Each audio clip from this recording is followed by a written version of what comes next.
Nanawagan naman ang mga organisadong manggagawa para sa agarang pagpapatupad ng mga hakbang upang protektahan ang mga manggagawa mula sa sakit na dulot ng init. Kasabay ito ng pagtaas ng temperatura sa Metro Manila at iba pang bahagi ng bansa. Ayon sa Trade Union Congress of the Philippines, dahil sa mataas na heat index na umaabot sa 42 hanggang sa 51 degrees Celsius, kinakailangan ng ipatupad agad ng Department of Labor and Employment ang Labor Advisory 8 Series of 2023 upang maiwasan ang heat stroke at iba pang mga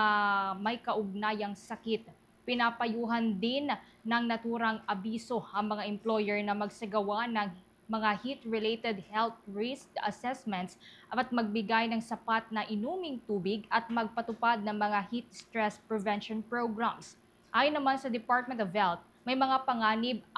na dulot ang mainit na panahon katulad ng heat cramps at heat stroke, habang ang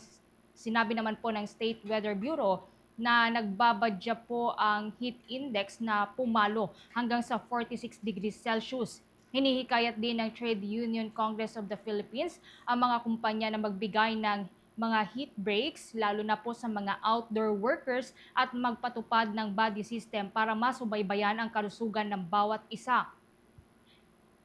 Samantala, inihayag naman ni Trade Union Congress of the Philippines President Raymond Democrito Mendoza ang mga hakbang na ito ay hindi lamang rekomendasyon kundi mahalaga para sa kaligtasan at produktibidad ng mga manggagawa.